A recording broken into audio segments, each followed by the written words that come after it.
Hello and welcome to Talk Talent to Me podcast channel, hosted by Hoyamal Recruitment. We speak to businesses in the Middle East about their journeys and the importance of identifying and cultivating talent to drive success. Today we speak to Pat Hegarty from Vogue Fitness. With 10 state-of-the-art fitness facilities across the UAE, they are regarded as one of the region's leading fitness communities. We speak to them about how they scaled to become a leader in their highly competitive industry. We also discuss the effects of the COVID-19 on their business, the challenges it has presented, and how they have pivoted. We also cover the importance of staying healthy during the lockdown on your mental and physical well-being. Pat, hi, how are you doing? Mr. Fawls, looking perfect as always. Oh, thank you very much. Not bad yourself. Thanks for coming on to the Hoyamal podcast. It's my pleasure. Good. Now, look, I really wanted to speak to you about your journey over at Vogue Fitness. We've had, as you know, we've had a lot of kind of startup and local businesses that have scaled really quickly. It's been really interesting. Never had anyone from the fitness community. So yeah, we wanted to kind of have a chat to you and see how you've built a great business. Thank you very much. Yeah, it'd be my pleasure to have a chat about it and get stuck in. So fire away. So obviously you guys started in 2014. How did the journey start? So we actually started in 2013, which was in boot camp. Vogue Fitness started in 2014 though, so you're correct there as well. But myself and Billy Graham, who's the co-owner, me and him were playing rugby together. We actually played against you. I'm pretty sure that we would have won. I don't remember that. I don't remember. We were playing rugby and we were training in the CrossFit methodology at the time, and there was nowhere to train like that here. So we were training, as hard as we could. We had a genuine passion for fitness and this new methodology of fitness. And so when there was nowhere to train with that methodology, we started a boot camp while we were still working full-time in construction. So myself and Billy both worked for the same company while we were doing the boot camp. So we'd run the boot camp at 6 in the morning. So we'd wake up, run the boot camp, go to work all day, and then 6:45 p.m. run another boot camp. So we were doing that while we were working full-time. And we were able to build a really, really good community of like-minded people that really wanted to try this new functional type of training, get fit, get results. And as we kept delivering the sessions, it became more popular. And then over the course of about a year, we actually got shut down. So where we're operating from, they basically pulled the permission for us to operate from there. And it was at that time we were already in discussions with Yas Marina to open our first facility at Yas Marina. So we talked to our community and said, look guys, we really appreciate you training with us. We're going to be moving across to Yas Marina in a few months. We'd love it if you stayed with us. And so our community stuck by us, and we opened with more boot camps on Yas Island while we built and fit out our first facility.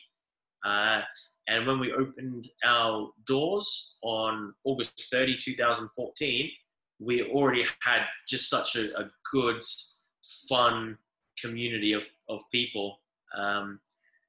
So that's how we got it off the ground. There was a lot of early mornings, late nights, planning, organization, while still working full time and making sure that our boot camp didn't affect our day jobs as well, because they were obviously, it was very important to perform in our regular day jobs as well.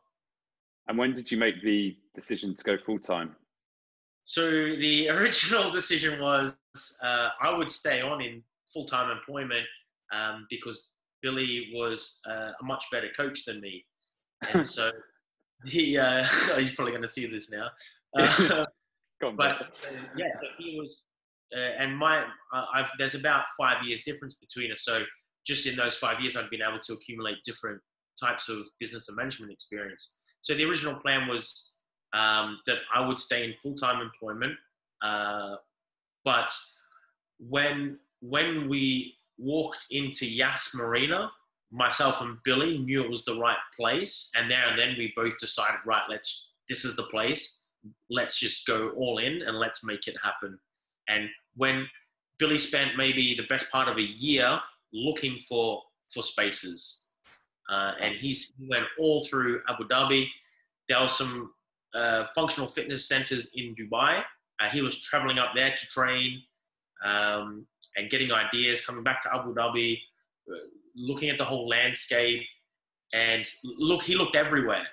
And I was just like, okay, yeah. But when we walked into Yas Marina, that's when we went, wow, this is something so cool, something so different. This is the place where we'll go all in. So that's your headquarters, as you know, your flagship fitness facility there. And now you've got 10 other locations in the UAE. Is that right? Yes, we've got 10 facilities. So there's 8 Vogue Fitness facilities and 2 government facilities that we manage on behalf of Abu Dhabi government departments. And so the Yas, when we started at Yas, we started with our original community, and we reinvested everything over and over and over to grow our space at Yas Marina. So we grew that consistently until there was no more space left to take. And that was our first facility, and that's where we learned a lot of really good lessons before we opened our next facility. And how important do you think your backgrounds were to launching this? Because a lot of kind of entrepreneurs that I speak to, they talk about, their backgrounds don't really matter. It's just executing is the most important thing. But you guys seem to kind of put your skills together. As you say, you came from more of a business background. Do you think that helped you? And now, has it helped you kind of grow? Yeah, massively. So Billy's background is very different to my background.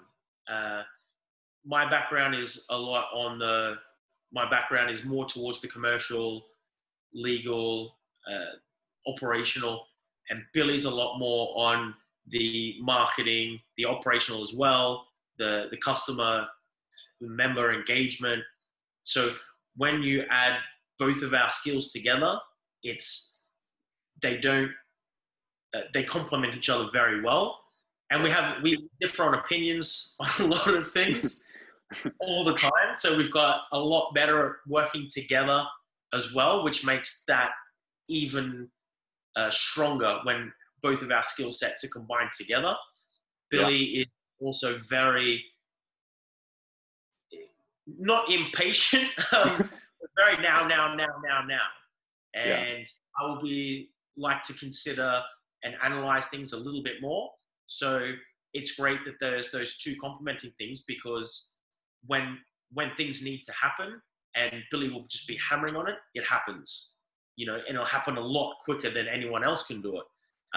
But also, if instead of just jumping into things, we like to know that they've been assessed at least somewhat, and we've run some type of due diligence on there that will help verify our instinct on decision making as well.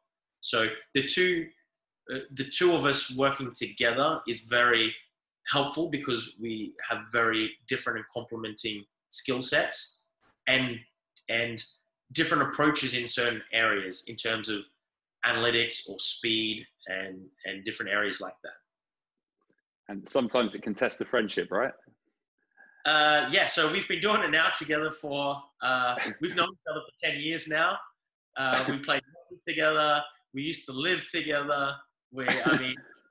10 years ago, way back, it was all just, we were obviously had a very, very strong foundation of a friendship now that, and when we first opened, when we had differences of opinions, they could be, there could be clashes, but over the years we've learned how to work with each other very well. And yeah, we still have disagreements on things, sometimes more than others, but it's got to a point now where we understand each other's strengths. We understand where the other needs to be pushed, and it's more about relaxing and letting the other person do what they do best. Sure. Billy will tell me that I like to have a bit more control over things. I think it's the same with my business partner here. And one thing we always talk about, and I've heard from other startups as well, is it's so much sweeter celebrating with someone else. You know, yeah, great if you've got your own business, but there are highs and there are lows, and having someone to actually share that with on both ends of it, the highs and the lows, is, I think, it's a great thing. Yeah, and I think, you know, some people they'll say, don't go into business with a friend, don't go into, you know, be careful who you partner with. I think one strong thing that myself and Billy, we're very committed to our objectives, and we're prepared to do whatever it takes. You know, if that means that we don't sleep for a week, then we don't sleep for a week. But I know that if I'm in there, he's in there with me. And no matter what effort I'm putting in, I know he's putting in. And that's not just in the case of a few days or a few weeks or a few months. That's every year on year. I know if I'm putting it in, he's putting it in. So there's never been anything really about what are you doing? Because we know that we're both committed, and we'll do whatever is required to make the outcome successful. Yeah, just having the same mindset, definitely. I've heard of some people that will pick a partner and they're like, oh, I'm doing all the work and they're doing nothing. And those sort of partnerships, they're bound to fail at some point. 100%. Because there's going to be a growing resentment, and there's going to be a growing animosity, which is going to probably accumulate in a big confrontation, dispute, and that's not going to have a great outcome. So I think one of the keys is with any partnership is that you both put in the work. Agreed. Even if someone has different skills than the other, doesn't really matter. It's like you put in your work on your skills, let them put in their work on their skills. Yeah, and just having the trust, and that's one of the main things. Yeah. Cool. So obviously the fitness landscape is so competitive, particularly out here in the UAE. How do you think you've become a leader in a relatively short space of time? What do you guys put that down to? So we decided before we opened the pillars that we would build what we did around, and that was a philosophy, and that was to build it around community. So our community is of the utmost importance. We've got uniqueness. We wanted to be doing things different. We wanted to keep pushing the envelope. We wanted to make sure that what we did wasn't just the same old stuff that's out there. So we wanted to just keep reinventing what we did. Then excellence was the third pillar. So we wanted to ensure that what we did it better than anyone else. So in terms of excellence, that was one of the big drivers. When we looked at something, we're like, is that the best we can do, or can we do better? What are other people doing? We need to do that better. And that's been a continual mindset of delivering beyond what other people are delivering. And do you keep a tight eye on the competition, as it were, or? Yeah, so we're aware of what's going on in the market, but we don't reflect on what other people are doing. We like to set the standard, and great. There's going to be competition with everything. So we had the first instance of really close, like physically, geographically close competition quite some time ago. Was the response to that was, okay, we need to step it up again. Let's get even better. When people can be that close, that's awesome, because they can go to both of our facilities and then they can choose themselves. Yeah. So our mindset was, great, because the more competition around, they're going to have to try and catch us. They're going to have to try and provide that excellence, not just for a day, not just for a week, not just for a month, but they're going to have to do that year in, year out. And I guess it's keeping, as you said, building this community and being client-centric or customer-centric. That must be that is a massive thing when it's something within the fitness industry, or having gyms and a fitness location. That must be so key to everything that you do. Yeah. So we always make decisions, and the first question in our decision-making matrix is it good for our members? And if it's not, we don't proceed with anything that's not. So that's step one on our decision-making is it good for our members? Now, when we opened in 2014, we haven't increased our prices since 2014. Obviously, we've added the 5% VAT, but our actual base price has never been increased for our memberships. Now, since 2014, we've added more facilities. So any one of our members can access any one of the facilities on our app. They can check in. So if you're in Dubai today, you can go to our JLT facility. You scroll down your app, select JLT, select your class, in you go. If you're in Ras Al Khaimah the next day, you can do the same. Drop it down, go to your Ras Al Khaimah facility. You know, if you're in Abu Dhabi next week, drop down, select Abu Dhabi, which location, select your time, off you go. When you walk in, you'll have your heart. If you've got one of the heart rate monitors, you walk in, that will come straight up on the TV. You know, it's like it's a seamless experience, and we work really hard at delivering that and making sure we didn't add any price to the membership. So we try and keep adding more value into our membership so that our members, hopefully, they appreciate it. They're like, oh wow, like I can go to any facility now. Oh, there's a new facility opening up. I can go to that one. To give options, and we're always working on ways that we can add and drive more value into that membership. And do you try and keep memberships? Are you always constantly trying to push for membership, or are you just, as you say, having an amazing quality experience for, a set amount? Yeah. So because a lot of gyms. The reason I ask that is because I've been to gyms where there's too many people. It's too crowded. Horrible experience. Yeah. The better gyms are where it's, you've got space and it's a quality experience. Yeah, like I've been to your gym. It's awesome in that respect. Yeah. So we cap all of our classes. So our primary objective is to have people enter our classes because our coaching is second to none. And when you come to our classes, they're all capped. So depending on which facility, because each facility is different sizes, but they're generally around 16 people in a class. So you get the attention from the coach, you get to learn every session. It's not crowded because the classes are capped. You need to book in on the app to ensure your spot in there. So we've got very good consistency where even in our peak hours, you know that the class is capped. Awesome. Yeah, it's so great that you've just done a great job with the members and creating the community. I know that you've got a large Emirati percentage as well, which is incredible. Have you had to do anything different to bring that on, or was that quite organic?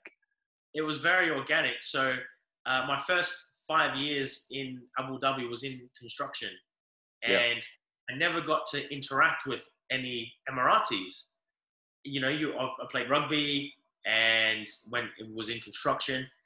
And when we opened our doors in Yas Marina, we had locals coming in and we were like, oh, wow. And then we really got to know them, and they're absolutely amazing. And when we got to know more, like we've become just close friends with so many of them now. So like our weekends will be spent, sometimes we'll go out and do stuff together and all that sort of stuff. It's just a genuine friendship and respect. And that has grown immensely since we've opened. One big thing that we are very, very proud of is the amount of Emiratis we've been able to get fit and healthy. We've changed so many people's lifestyles from very sedentary, bad diet to now they love fitness. They really enjoy the experience of it. They enjoy coming to the class and having a laugh and having fun.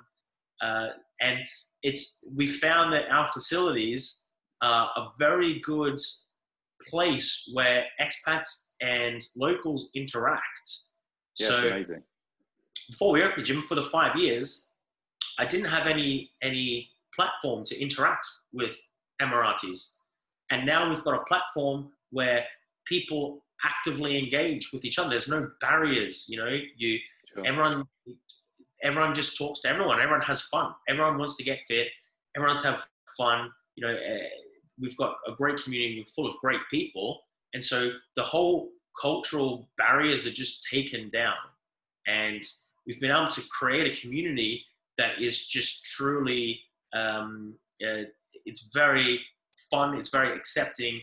And it blends the expat and Emirati community into one. And it's very, very cool to see that happen. Oh, it's amazing. And how have your people, your employees and the guys coaching and your backroom staff, how important is it to them to cultivate that community environment? Yeah, so all of our coaches, they have a very good cultural understanding, because we make sure that when they arrive, we're very informative about the culture and our expectations towards that. But we encourage our staff to just have fun. Yeah. Let's just have fun. Everyone wants to have a laugh. Like, we're a fitness provider. You don't want to finish work all day and go to a fitness center where you're not having fun. It's our time to give a person the best hour of their day. They can forget work. They can forget home. They just listen to the coach. They interact. They have fun for that hour. They get fit, and that's what we try and do, is just to let people come in and really enjoy themselves. And our staff are at the forefront of that. And they have everyone gets along so well, or our coaches and our members. And one thing that I think that expats really misunderstand about the Emiratis have unbelievable sense of humor. Yeah. Unbelievable. They love banter. They love a joke. And they love having fun. And I think that's misunderstood when sometimes you see an Emirati in a Candora, in a business setting, or you see, or a buyer, and sometimes that cultural barrier goes up. In the gym, everyone's just wearing exercise clothes, so that psychological barrier is not there. And that lets people interact a lot easier as well, we found. So, and our staff just have so much fun with our Emirati members. It's unbelievable. Like that. And we get invites to weddings. So we go to the weddings, and, we go to people's farms and houses on the weekends. And it's been a very interesting experience to be opened up to all of that. And now, instead of just living here and thinking you understand it, to actually doing it and really absorbing it. That's amazing. And you talked about bringing the staff over and then giving them a bit of training about how to be culturally sensitive. How do you do that? I mean, because obviously you get guys from the UK or Australia or US or wherever, and they're coming here, and especially because it's a hands-on kind of job, particularly the coaches. How important has that been? How have you done that? Yeah, so it's mainly been, at the start, it was more just about education and training. Okay. To making sure, and that still goes on. Whenever someone arrives, we educate them about the importance of Ramadan. We educate them about the importance of religion and culture in this society. We make sure that they really understand those aspects. And then when they get into our training with the team, it's because it's a culture within our organization now. It feeds off itself. So we don't really have to sit down and talk about it so much as they experience it and they learn from our other team members. And I found that's the best way that they learn how to just respect the culture, where the boundaries are, and how to have fun. Cool. Now, I know you're a little bit short of time, but I want to speak a little bit about the COVID-19 crisis as we're speaking now, as we're recording. We're on a pretty much full 24/7 lockdown. How, as a gym where, again, it's so full on, it's lots of people in close proximity, amazing community you've got there, and then you get the call, actually, you're on full lockdown. How have you reacted to that? Yeah, so all of our facilities are closed, all of them. So, Wow. and that's not just, that's everyone. So we're in the situation, the same as any other gym, any other fitness provider. We're on the same situation. So we work very, very consciously, very dedicated to delivering and improving digital services now. So we decided against going on Instagram, for example. That's the first place where a lot of people went. So we set up proper broadcasting equipment with the software, the personnel, and conducted a lot of intensive training, and now deliver high quality broadcasting for our classes, which we do. We offer them 6:30 p.m. Every weekday, live interactive classes where people get in the comments and they let us know their results, and we've had hundreds of people do them every day. We've also tailored our digital fitness solutions for government, enterprise and corporate enterprises as well, and so we've delivered them out. So we've kept quite a lot of our team busy on those projects, and so we're trying to be the fitness company that's at the forefront of digital fitness solutions for enterprise, for government, and for companies that want to move any fitness solutions onto a digital platform. It's for us. It's not just about putting a phone up and streaming through Instagram. That for me it's not the best that we can do. So we looked at that and we upped our game to be the leader in the fitness broadcasting in the region. Yeah, I think that's great, because obviously it could have been a massive obstacle and challenge for you, but you've seemed to have created a new angle, which is again going back to what you're saying about adding value to your customers. That's exactly what they're getting there. We selected like a team of people that are now assigned to innovation. So we also have a team working on some new platforms and new products and new services that we're developing now, and they'll be launched within the next few weeks. And that will basically, it's things we've wanted to do for a long time, but because we're always so busy, we didn't get to apply the time to it. So now we're like, right, now we have time and we can apply those resources and create new solutions to problems that we've always wanted to fix. And so we've got some pretty cool things that we're working on and that we're going to be releasing within the next few weeks. Amazing. Yeah, you taking it as an opportunity to think of new things to do is exactly the way forward. You're going to sit down and cry, oh no, my gym's closed, oh, boo-hoo for me. Or you're going to do something about it, get up, go to work, just keep hammering on. Keep trying to find a solution. Don't sit there and be a victim. No one likes a victim. Get over it. Yeah, get on. Just get on with it. Don't sit there whinging about it. All right, I will. All right. It's like you, man. We're doing this video cast now. It's awesome. You've got to do something different. What do I do? You're doing it. Yeah, exactly. And that's why I think, although this is you're a fitness business, you are a business, and I don't think as long the same message will come across. You're being customer centric. You're adding value to the customer. You're creating different business opportunities for yourself in a crisis. It doesn't matter if you're in fitness or in FMCG, you've got distribution business. It doesn't matter. It's the same principles, and that's why I wanted to do these video casts, so we can say to people, look, you can take small bits of any business, and particularly in this time, and you can still be positive and actually add value to your customer. And I think how what you're describing, particularly with your your challenges and how you're overcoming them now with COVID-19. It's awesome. Yeah, thanks. I mean, Yeah. I can speak to you forever about, I could have gone talking about all your different locations, how you guys have gone about that, and maybe we'll do that another time and get Billy on as well.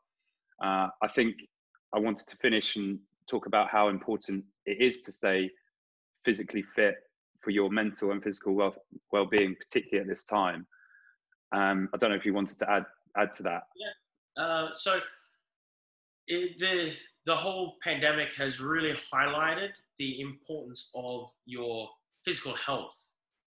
Now, that if you really dig into the details of the pandemic, you'll see that a lot of people that are linked with the COVID-19 and death have underlying health issues. Yeah. And the death rate for people with underlying health issues it's a massive multiplier for your chances of dying. So people that stay fit, that don't get pre-existing conditions, they're able to, their immune system works better, their cardiovascular respiratory system is what's going to fight off these things, that infections. And when you adopt fitness as part of your lifestyle, that's the key change. Like yourself, you keep fit all the time. We were talking just before the video that you've got some dumbbells that you'll be doing a workout with tonight, and that's the mentality. It's like, okay, I'm still going to exercise because that's part of my lifestyle. That's what I do. And I think this is going to heighten awareness that fitness is not something where you go to a Globo gym and let them talk you to sign up for 12 months because you get a fantastic discount, right? I think people are going to start to understand it. Just buying a discounted gym membership, that means nothing. It's about actually going and doing it. That's why all we do is we do monthly memberships. It's our job to make sure you enjoy it. It's our job to make sure you come back. It's not about joining up for a year.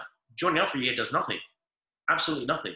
It's just about the awareness now that fitness needs to be incorporated into your lifestyle. Now, if you look at, throughout your podcasts, throughout a range of literature, people that are really motivated, people that are driven, they'll often have exercise as part of their lifestyle.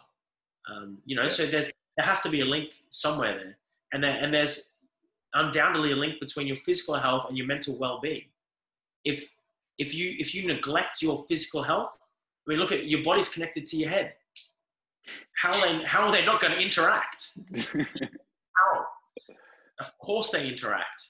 So staying physically fit is a massive, massive thing for your mental well-being. And the easiest thing to do at the moment is to just say, oh, I'm stuck inside. I feel lazy. I don't want to do anything. It's about that mentality. No, I know that fitness needs to be part of my lifestyle. And eventually, and if it hasn't been before and you keep at it, eventually you'll find the type of fitness that you enjoy. Like for me, functional training. For someone else, it might be Zumba. For someone else, it might be Pilates. There's so many. For someone else, it might be spin. There's so many types of fitness, and you find the fitness that you enjoy, that you like, and then it's not like a chore. Like for me, I don't like going into a bodybuilding gym because for me that's boring, And a lot of people, that's why a lot of people will go to like classes because it's entertaining, it's fun, you get engaged a lot more, and you're more likely to stick at it rather than putting in some headphones and going on a treadmill. So my biggest advice would be to, if you're not into your health and fitness, to really assess that and find something that you enjoy. Like that's the overriding theme is if you enjoy it, you're going to look forward to it. And then you're going to feel pretty bad when you miss it. It's a strange thing, but yeah. Yeah, I agree. And I think now is a difficult, but also a really important time to create a healthy habit, like any kind of exercise that you can do in your living room. And I know this is not a deliberate segue to a link to your YouTube, but I think it'd be a great idea for people that perhaps aren't that active but want to try and look at getting active. It's quite a good time for you to switch on your laptop or your phone or Apple TV onto one of your workouts, your live streams, and you can do it from your own home, and it's free. Yeah, so it's free. Where can we find that? And I'll put the link afterwards as well. Just jump on YouTube and search for Vogue Fitness, and just subscribe to that channel. Every weekday at 6:30, we do a live workout. It involves minimal equipment, and it's free. You know, and it's a high quality production. So we just like this. Out there. Yeah, we're putting it out there for everyone to enjoy. You know, so that's a tool that you can use. See if you like functional training. Now's a good time to try and find out. Good stuff. All right, Pat, as I said, I know you've got to go, but I really appreciate it. I could have spoken to you for ages, but more about the business, but let's definitely do that again next time with Bill on board as well. Yeah, cool. And good luck with everything, and hopefully speak to you soon. But thanks so much for that. It's thanks, Johnny. really interesting. Thanks very much. Thank you.